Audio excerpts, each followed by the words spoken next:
In 1915, in the frozen mountains of Korea, lives an old hunter named Man Duck. Together with his family, the man tries to survive the winter, but he hasn't been able to hunt for days, and food is running out. One morning, the hunter decides to go out once more and his wife prepares lunch for the trip, but he refuses it and leaves the food for her and their son. Man Duck then sets off for the forest, which seems desolate, so he fires a shot into the air with his gun in an attempt to attract some prey. Suddenly, he hears the sound of a roar and hides behind a tree, where he reloads his gun. The roar grows louder and louder, and the hunter goes to see what it is, only to come face to face with a huge Siberian tiger. The predator charges toward him, but Man Duck remains calm, and with his gun pointed, he pulls the trigger. 10 years later, the country finds itself under Japanese rule, with Governor Maizano controlling the southern region with an iron fist. Since his arrival, he has ordered his troops to hunt the tigers in the region as a way of imposing Japanese rule over Korea. However, he is more interested in a legendary Siberian tiger that inhabits Mount Jirisan and is known as the Lord of the Mountain. To bring the creature back, the governor sent one of his men, Major Ryu, but despite his efforts, he has never managed to capture it. Maizano begins to suspect his intentions, as Ryu is a Korean citizen, and he may be delaying the hunt to spare the tiger and the region's residents. However, Ryu assures his loyalty to the Japanese high government and promises to bring the Siberian tiger as a trophy to the governor. He then goes to the Japanese military base, where he orders his men to call Man Duck, the most experienced hunter in Jirisan. However, the man is no longer the marksman he once was, having given up hunting and turned to drink. In addition, Man Duck suffers from a severe cough, his leg has been injured, and his hands are always shaking, which prevents him from using a gun. Even so, the major orders him to find the Lord of the Mountain, otherwise he will be arrested, along with other Koreans accused of treason. The old man, however, continues to refuse, and the major lets him go to reconsider his decision, with Man Duck returning home, alongside his son Suk-yi, now a teenager. Meanwhile, a group of hunters, led by Gu Jiang, walks through the forest and finds the body of one of their companions. However, before losing his life, the man managed to capture a tigress and eliminate her cubs. Upon seeing the predator, Jiang points his gun and eliminates her, taking the body of the poor animal and her cubs to the Japanese military base. What he didn't count on was that this was the mountain lord's family, and upon seeing the tigress and her cubs being taken away, the tiger lets out a roar of fury that echoes throughout the mountain. Minutes later, the group leaves the animals' bodies at the military base in exchange for food for the village. However, Major Ryu says that the governor wants the mountain lord's body and will not leave the region until he is captured. The major then orders Jiang to go after Man Duck to convince him to join the hunt for the legendary tiger. The hunter thinks this is a bad idea, as Man Duck abandoned his weapon years ago, and insists that he will capture the mountain lord alone. Far away, Man Duck and Suk-yi gather some supplies and return home, but when night falls, the young man begins to feel ill. His father says he will go to the village market to buy medicine, which makes Suk-yi very excited. In fact, the young man was only pretending to be sick so he could go to the village and meet Yun, the young woman he is in love with. The next morning, Man Duck goes to buy some medicine from the merchant and learns about the tragic end of the Siberian tiger family. He regrets this incident, as tigers are sacred animals in Korean culture and are threatened with extinction due to Japanese rule. Despite this, the residents have no choice but to obey the orders of the governor, who has just arrived at the military base. There, he demands information from Major Ryu, who says he has sent a group of hunters to bring back the legendary tiger. According to rumors, the creature weighs almost 400 kilograms and was born with only one eye, but managed to survive in the mountains and became a protector of the region. This only makes the governor more interested in having this specimen in his collection, and he hopes to have good news soon about the hunt. Later, Jiang, along with his friend Chil-gu and the rest of the group, cross the forest and find a place where they can rest. Jiang then begins to set traps around the area and places the body of one of the cubs on the ground to attract the big tiger. Hours pass and the group waits in front of the fire when Jiang tells everyone to be quiet and says that the tiger has finally appeared. The group then runs to the trap site, but when they get there, they find that all the traps have been disarmed, and instead of the tiger, the nets have captured wolves from the area. In addition, the cub's body is missing, indicating that the mountain lord sabotaged the traps and left with the little tiger. After that, Jiang and the others take refuge in a hut, and despite his plan having failed, the hunter believes that the tiger's hiding place is nearby. Still, the group needs help tracking it down, so the hunter decides to go after Man Duck. Another day passes and the old hunter is at home with his son when he receives a visit from Jiang and his companions. Upon seeing Man Duck, they all greet him with respect, and Jiang asks to speak with him alone in his cabin. He then proposes a deal to split the payment for capturing the tiger if Man Duck helps them track down the Lord of the Mountain. However, the old hunter refuses and asks Jiang to do the same, as Koreans have already taken many lives under Japanese orders. However, Jiang asks Man Duck to reconsider his decision, as it was that tiger that eliminated his wife years ago. Upon hearing this, Man Duck loses his patience and orders everyone to leave his hut.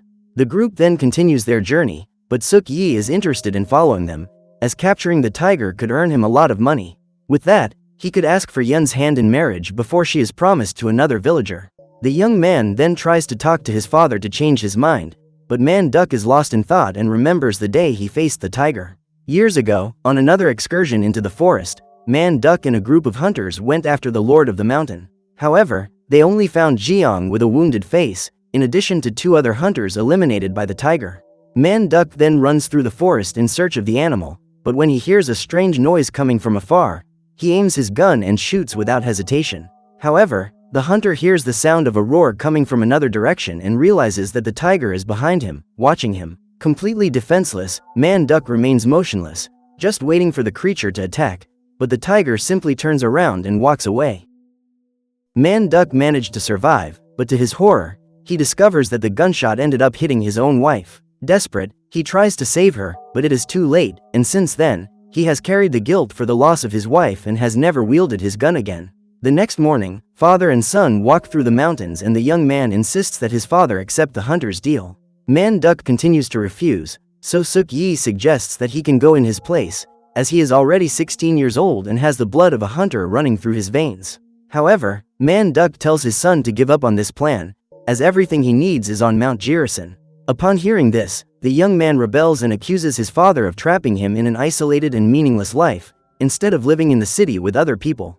Man Duck is enraged by the young man's rebellion and slaps him, knocking his son to the ground. Suk Yi is hurt and says that his father refuses to be a hunter because of the guilt he feels over the loss of his wife. Contrary to what Man Duck thought, his son already knew the whole truth, and the young man leaves, determined to follow his own path away from his father. Feeling guilty for what he did to his son, Man Duck goes to his merchant friend and finds out about Suk Yi's intentions to get money to marry Yun. He then tries to talk to the girl's mother to convince her to let the two marry, but she has already made her decision and chosen another husband for her daughter.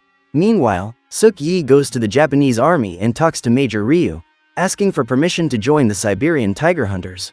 Seeing the young man's determination, Ryu allows him to become a hunter and gives him a rifle as a gift. In fact, the Major's intention is to take advantage of the young man's experience with Mount Jirisan to find the tiger more easily. Finally, the hunters set off in search of their prey, but this time with Japanese soldiers at their side. Suk Yi also goes along, and upon seeing the young man, Chil-gu scolds Jiang for letting him come on such a dangerous hunt.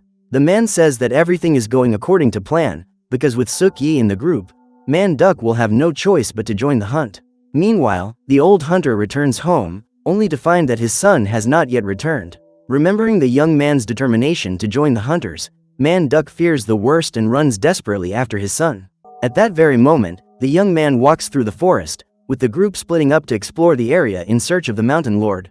The first team places the body of the second cub in the field and waits for the tiger, with their weapons at the ready. The second team goes the other way, with the villagers banging pots to attract the attention of the huge tiger. Suddenly, a powerful roar is heard by everyone, but they cannot see the tiger anywhere. The sound intensifies behind a set of rocks, and then the Lord of the Mountain appears before everyone, in a size and strength never seen before.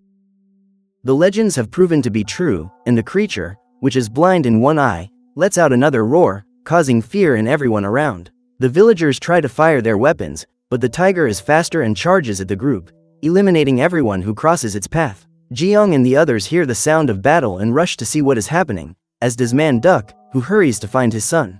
The soldiers do their best to resist, but the tiger leaps between the trees with impressive speed and devours its opponents without mercy. Faced with the mountain lord's strength, Suk Yi is unable to react and hides behind a tree, completely motionless.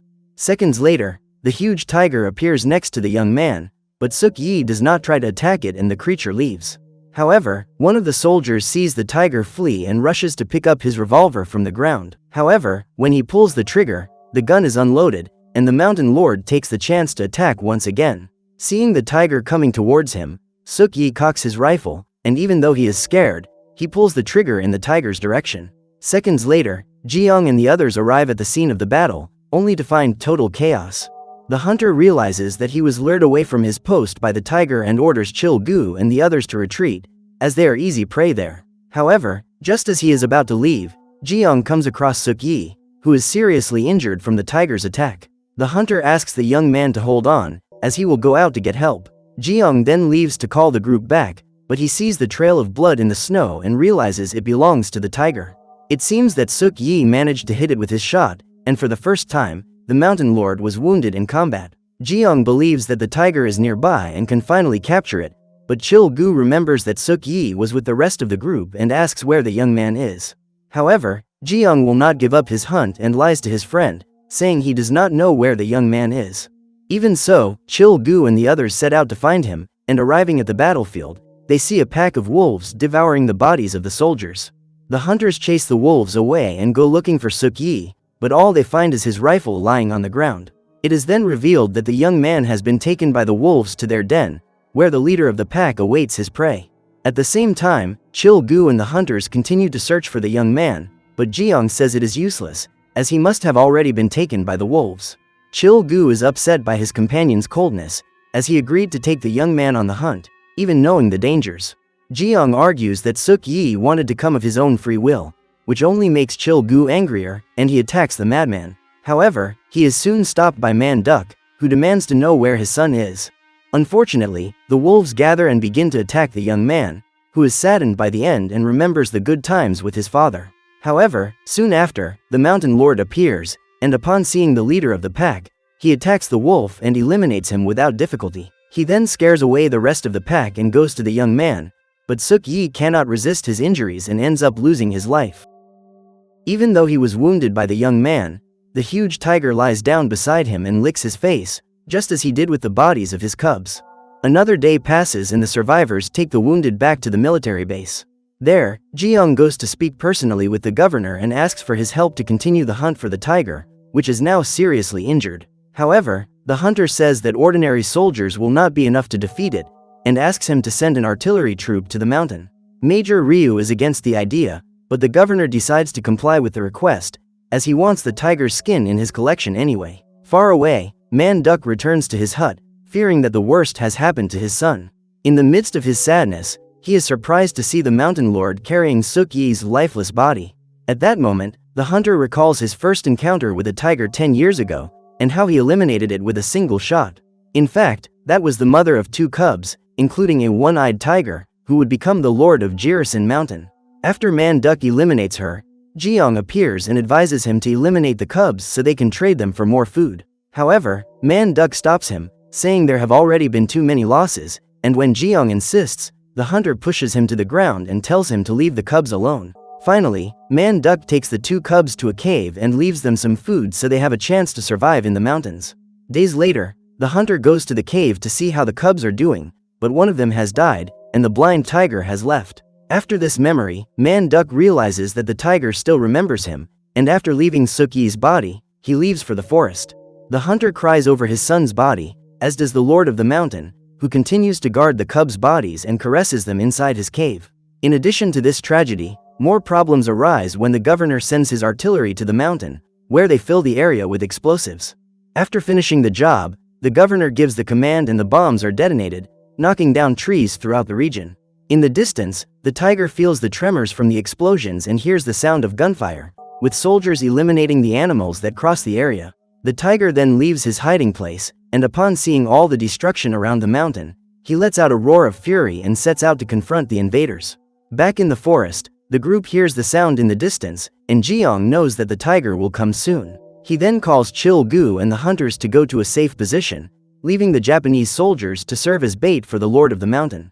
The search continues until one of the soldiers sees an animal lying on the ground and goes to check it out, but soon realizes that it is a wolf eliminated in the explosion. He then decides to return to his group, but is attacked by surprise by the huge Siberian tiger. The rest of the soldiers hear his cries and set off to see what happened, but they cannot see their target in the fog of the forest. The tiger takes advantage of the environment and begins to attack the soldiers with stealthy blows, giving them no chance to resist. The shooters become increasingly nervous as the enemy remains invisible, while the desperate cries of the victims are heard throughout the forest. At one point, the body of one of the soldiers falls from the trees and everyone looks intently, waiting for the tiger to appear. As they feared, the mountain lord leaps at incredible speed and begins to devour the soldiers, who barely have time to draw their weapons. Despite his agility, the soldiers recover, and as soon as they spot the enemy, they take up firing positions and unload their weapons at the tiger.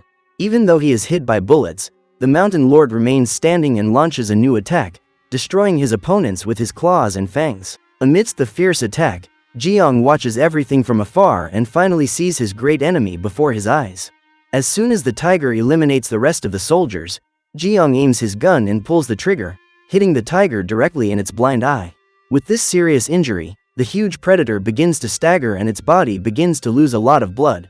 The hunters then use restraints to restrain the animal, but Jiang orders everyone to lower their weapons, as he intends to finish off the tiger alone. Finally, the hunter stands face to face with the creature and prepares to deliver the coup de grace. However, the lord of the mountain is not yet ready to surrender, and with his last ounce of strength, he attacks the hunter with his claws. Jiang is seriously injured, but still tries to grab his gun to take one last shot at the tiger. However, the huge predator traps his arm with its claws and begins to devour the hunter, throwing him towards the trees. Chil Gu rushes to help his companion, but his body is destroyed and he asks his friend to flee. Jiang says he is satisfied, as the fate of every hunter is to lose his life on his last hunt, and then bids farewell to his friend. With this latest loss, the battle has come to an end, but the war continues, and the governor orders the survivors to continue hunting the tiger. Major Ryu then goes to Chil Gu and orders him to bring Man Duck, as they need to capture the tiger at dawn. With no other choice, the hunter goes to look for Man Duck, who is in his cabin, finishing preparations to mourn Suk-yi's body. At that moment, the old hunter hears a noise coming from the forest and goes to see what it is, when he finds the mountain lord lying on the ground, wounded. Despite everything that has happened between them, Man Duck does not try to attack the tiger and lets it go, promising that the two will meet again very soon. The old hunter then takes his old rifle and sets fire to his cabin, along with Suk-yi's body. After that, he sets out to climb Mount Jirisan to settle the score with the tiger once and for all. Besides him, the Japanese army also begins climbing the mountain, while Chil Gu goes after Man Duck. However, upon arriving at the site, he finds the cabin burned down and suspects that the old hunter went after the Siberian tiger. His suspicions are confirmed when Man Duck reaches the top of Mount Jirisan after a long and difficult climb. Shortly thereafter, he encounters the lord of the mountain and, as a sign of respect, bows and challenges him to a final confrontation. Just as Man Duck lost his wife and son, the tiger had his entire family wiped out at the hands of the hunter, his people, and the Japanese army. The time has come for the two to settle their differences, and the tiger moves toward Man Duck, who aims his rifle at the creature. At that moment, Chil Gu and the others are climbing the mountain when they hear a gunshot. He then rushes to the top, where he finds the wounded tiger next to Man Duck, who throws away his gun and picks up a dagger. Even wounded, the tiger leaps toward the hunter, and the two fall from the top of the mountain, disappearing in the midst of a heavy snowstorm. Chil Gu can't believe what he just saw, but finally the hunt for the tiger is over, and he returns to tell the rest of the group what happened. The next day, the hunters and soldiers gather before the governor to tell him what happened on the mountain. Following Major Ryu's instructions, Chil Gu says he saw Man Duck and the tiger fight on top of Mount Jirisan, but their bodies disappeared without a trace. The governor finds the story absurd and refuses to accept the shame of losing his prize after sacrificing so many soldiers and resources in vain. Even so, winter is getting worse, and he is forced to send his troops away, at least until spring arrives.